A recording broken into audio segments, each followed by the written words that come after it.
People have been waiting for this one. Sorry for the delay. The Pixel 4 XL running the October update for Android 13. So this should be it for us, barring some sort of spring update for any major problems that come up. This should be the end of the update cycle for the Pixel 4 XL. We are officially off support. But I think the main story here is going to be that you should upgrade to Android 13, especially given some of the problems that people had on Android 12. I know a lot of them were ironed out with the January update this year for that device, but I do think some of the improvements, the smoothness, it has been good on Android 13, and that's good. That's the benefit of it coming out a little bit earlier this year, whereas last year, if you were a Pixel 3 owner, that's why you needed that emergency update, because you basically had October. It was released in October, Android 12, and then you fell out of support, so you needed that spring update too. And some of the things still aren't cleared up on the Pixel 3 XL, by the way, running Android 12. But I don't think that's going to be the issue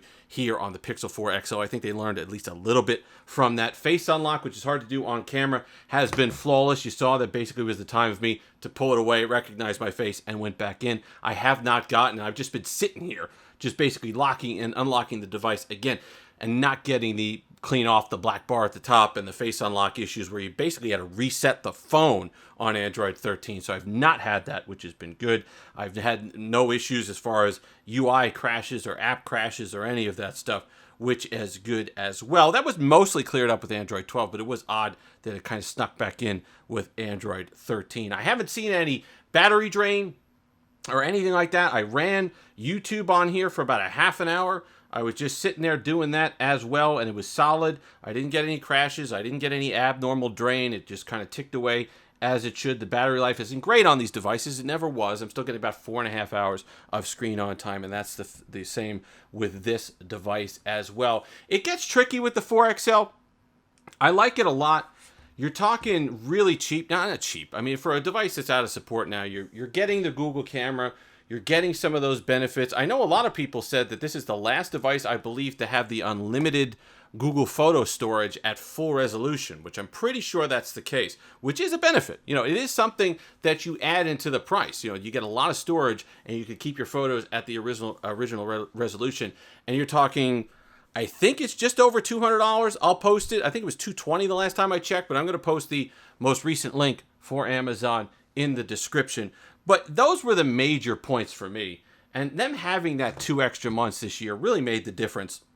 Because if we had gotten Android 13 in October again, where they had a situation where they brought back that bug, but then they left us, where you'd have the poor screen unlock and the situation where the problem wasn't even just that the face unlock wouldn't work. The problem was that the screen unlock, when you just try to go to put in a PIN or a password, wouldn't come up.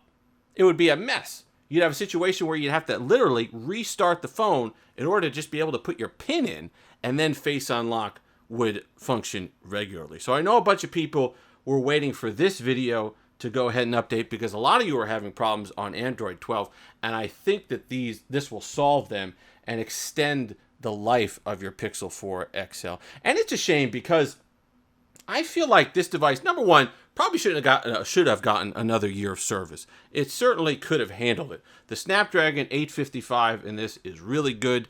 I think it had enough power in here. I love the Quad HD display. I love the 90 hertz on this. When you use it, it feels smooth. It feels new. It feels like a flagship from 2022. There was plenty of life left in this device. I still think there's plenty of life left in it even today without the updates. So that's something to take into consideration here. But overall, I would have loved to have seen an update of this design, you know, kind of solely-less update where you kept the panda design, you kept the little power accent color there with this build kind of with the band and the frosted glass back. I would have loved this design language to have gotten a second chance like they did with the Pixel 7 coming from the Pixel 6. That was kind of a refresh. I would have loved to have seen a refresh of this with an in-display fingerprint sensor, with the face unlock with it, maybe a thinner one, maybe not using the Soli technology for that, maybe instead using the front-facing camera in order to unlock your device. Soli was interesting. Soli had some perks. I like the way that the radar works. Oh, the radar works fine, by the way, as well. That was something that I like to see, because those are legacy applications now. Those are legacy features. Those aren't being carried forward. So there's very little reason for them to work on them, but they do. They do, and they work. So if you don't know how that works, solely basically at the top here is the radar system. It detects when you're close to the device and when you're far away. And when you're far away, it shuts off the always-on display in order to save power, which is good. But then when you come back into range and it detects movement, bam, there you go, and there it is. And it works well.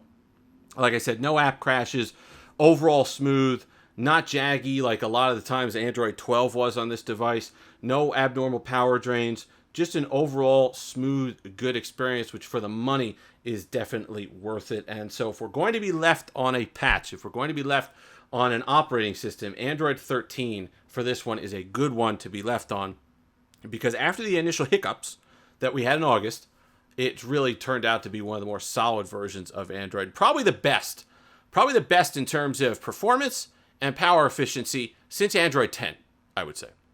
So if that's something that you liked and you remembered and you're looking for, that's something that you could absolutely have on your Pixel 4 XL. Get some extra life out of it. Get some use out of it, because it's a really gorgeous device.